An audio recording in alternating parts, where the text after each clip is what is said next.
राज्याचे उपमुख्यमंत्री एकनाथराव शिंदे हे ठाण्यात रोड शो करतायत आणि एक चांगला प्रतिसाद त्यांना मिळतोय। ठाणा हा तुमचा गड आहे, बालेकिल्ला आहे शिंदे साहेब, आणि तुम्ही ज्या प्रकारे फिरताय, रोड शो करताय, जो प्रतिसाद मिळतोय, किती विश्वास आहे पुन्हा एकदा भगवा इथे फडकेल?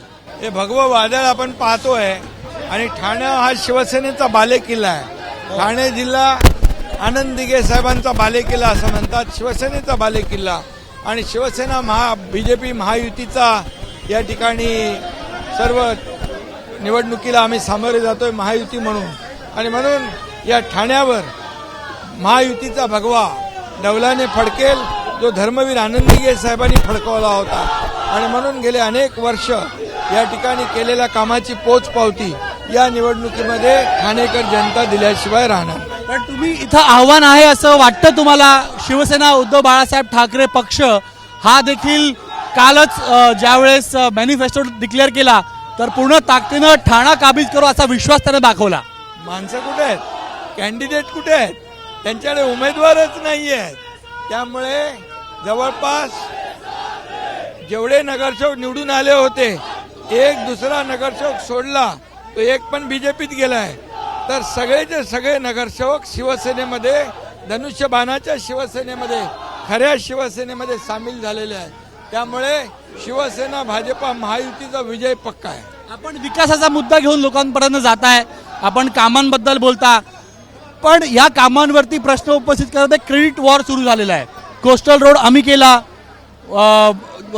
समृद्धी महामार्ग आम्ही केला, अशा प्रकारच्या घोषणा किंवा अशा प्रकारचं लोकांपर्यंत एक प्रोपगेंडा ते नेत आहेत, त्याला उत्तर कसं द्याल? खोटं क्रेडिट, खोटं श्रेय घ्यायचं बाळासाहेबांनी आम्हाला शिकवलं नाही, आणि म्हणजे आम्ही केलं तेच बोलतोय। त्यांनी काय केलं?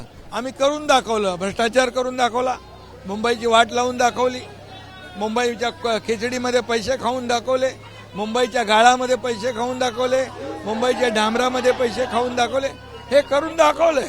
आम्ही विकास केला, आम्ही या ठिकाणी मेट्रो बंद पाडली होती ती सुरू केली, आरे कारशेड सुरू केलं, कॉन्क्रीटचे रस्ते आम्ही केले, मुंबई संपूर्णपणे खड्डेमुक्त मुंबई, प्रदूषण मुक्त मुंबई या ठिकाणी आम्ही करतोय, भ्रष्टाचार मुक्त मुंबई करतोय। आणि ठाण्यामध्ये जर आपण पाहताय की ठाण्यामध्ये कॉन्क्रीटचे रोड झालेत, ठाण्यामध्ये मेट्रोचं काम सुरू आहे, ठाण्यामध्ये इंटरनल मेट्रोचं काम सुरू आहे, ठाण्यामध्ये कोस्टल रोडचं काम आपण मुंबईहून येताना पाहतोय। ठाणा पूर्ण ट्रॅफिक मुक्त होईल, ठाण्यासाठी धरण आम्ही बांधतोय, ठाण्यामध्ये क्लस्टरची योजना आम्ही आणतोय, क्लस्टरची कामं सुरू झाली आहेत, इमारती उभ्या आहेत, 30-30 मजल्याच्या इमारती उभ्या राहिलेल्या आहेत। आणि म्हणून सर्वांना घरं हे प्रधानमंत्री नरेंद्र मोदीजींचा जे संकल्प आहे त्याची पूर्ती करण्याचं काम, बाळासाहेबांचं स्वप्न साकार करण्याचं काम महायुती करते। यावरती काल उद्धव ठाकरे म्हणाले की गंगा पण प्रधानमंत्र्यांनी आणली असंही तुम्ही बोलू शकता, अशा प्रकारची टीका काल केली की तुम्ही क्रेडिट घेण्यामध्ये मागे नाही आहात, पंतप्रधानांनी सगळं केलं, गंगा देखील त्यांनीच आणली, अशा प्रकारची काल त्यांनी भावना व्यक्त केली किंवा उत्तर दिलेलं आहे तुमच्या या कामाच्या याला? त्यांचा एकच अजेंडा आहे, पंतप्रधानांवर टीका करणं, गृहमंत्री अमित शहांवर टीका करणं, आणि त्यामुळे मग मीडिया दखल घेते आणि त्यांना ब्रेकिंग न्यूज मिळते, आणि म्हणून या ठिकाणी त्यांचा हा केविलवाना प्रयत्न आहे। मी तर सांगतो त्यांचा वचननामा म्हणजे टोमणेनामा आहे, त्यांचा वचननामा म्हणजे घोटाळेनामा आहे, मी एवढंच सांगेन। एक प्रश्न असा आहे की जो बिनविरोध 66-70 जागा तुमच्या आल्या, त्याला हे कधी झालं नाही, पण त्याला तुमचे विरोधक म्हणतात की पैशांच्या जोरावरती तक्रारी करतात जाऊन की पैसे दिले गेले आणि पैशांचा कोस्टल रोड एवढे वर्ष थांबला होता।